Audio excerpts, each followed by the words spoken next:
This is the NBC Sports Prudential Update. Now, Greg Gumbel. Welcome to our Prudential Update studio in New York, everyone. I'm Greg Gumbel, along with Mike Ditka and Joe Gibbs. Before we get to the NFL scores, this is noteworthy. Pedestrian as Mike and I are, when we signed off at 4 o'clock this afternoon, we were wearing these identical clothes, but Joe Gibbs, our icon of sartorial splendor, went back to his hotel, changed suits, changed shirts, changed ties. We're really proud of him. It's the only time I've outdressed Mike. And also ran a small marathon in between. He's just really amazing, isn't he? 10-7, Miami is leading Nebraska at halftime. Let's talk a little bit about this game. Joe, you said Nebraska had a little different look once Brooke Behringer came into the game. Yeah, I think they were smoother with Behringer. It's probably not fair to say that with Frazier only being in for 2 drives. But I think the things I like about Nebraska right now, they're rushing the football over 100 yards, and they've held Miami to only 42. I would say this, too, that on defense, I would like to see them sit back a little bit. What they're doing is getting their safeties involved. Miami has to rush the football on them. Don't get nervous. Stay back, okay? Make them run, make Miami run, and quit playing so much man-to-man on the outside receivers in Miami. They got too much speed, and they're spreading them across the field and getting some cheap plays on them.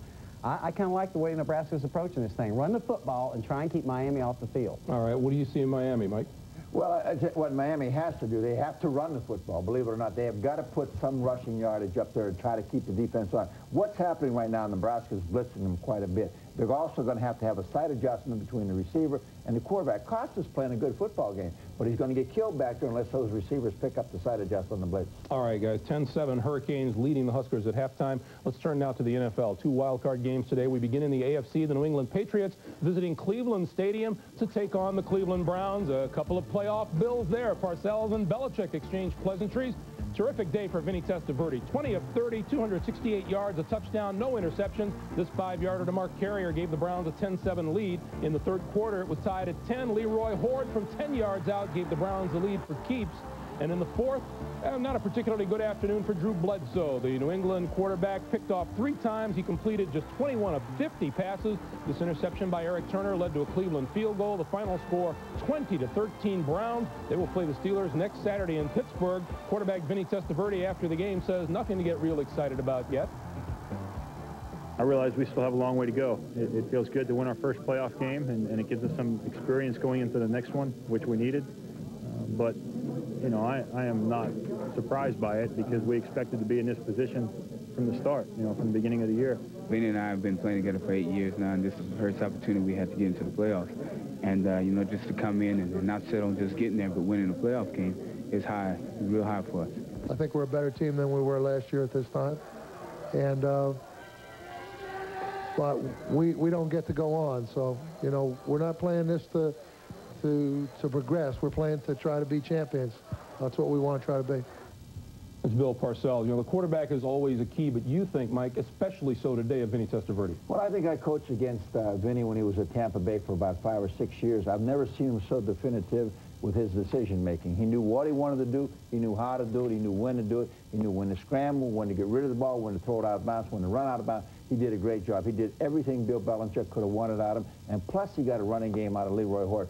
This is a very sound football team. If they don't make mistakes, they got a chance to give everybody a lot of problems. All right, and Joe, the heart of New England's problem today? Well, they couldn't run the football. Only 57 yards rushing. They put a lot of pressure on Bledsoe. They've been doing that all year. I don't blame them. That's the game plan I'd have gone with, too. But when you do that consistently in the NFL, you can't rush the football. You put a lot of pressure on the quarterback. Everybody's going to yell and scream about him throwing interceptions. But when you throw the ball over 50 times, you get in trouble in this league. You're going to see Bill Parcells in the offseason go after a running game. People that can run and knock people back. And then you're going to have real trouble because Bledsoe's going to have a good running game to go with his passing. All right, Mike and Joe, so with the Cleveland victory, the AFC divisional playoffs are now set. Next Saturday, we have the Browns and the Steelers from Pittsburgh. Airtime for NFL Live, noon Eastern. On Sunday, another terrific matchup. The Miami Dolphins, the San Diego Chargers from San Diego. NFL Live comes your way at 3:30 Eastern Time. Now, in the NFC today, the Chicago Bears pulled off the first upset of the NFL playoffs. They beat the Vikings 35-18. Bears quarterback Steve Walsh threw for 2 touchdowns, including this 21-yarder to Jeff Graham in the fourth quarter. That made it 28-12. The final 35-18, their first playoff win since 1990. And the NFC matchups are now set for next weekend. Chicago will be at San Francisco, and Green Bay is at Dallas. Mike, the Bears arrived at this playoff game losers of 3 of their last 4 games in the regular season. Dave Wannstedt had them ready. Well, they had nothing to lose. Dave and his staff did an outstanding job, and we talked in Chicago some things they had to do. They stretched the defense. They got after the man-to-man coverage on the corners. They ran the ball right at Randall and Thomas. They did everything they had to, and the defense made some plays, which usually Minnesota's accustomed to making. And Minnesota's problem, you say, very much like New England. Very much like New England. Now, the difference was they wanted to run the football. Moon was hurt, but they couldn't rush the football. 49 yards rushing, put a lot of pressure on Moon. He throws for over 50 times. Same results. In this league, in the playoffs, you got to be able to run. They couldn't run today. All right. You really do look good. I bet you showered today, too. You guys give me a complex here. What's the deal here? Halftime at the Orange Bowl. Miami leading at 10-7. We send you back to Miami and rejoin Bob Costas.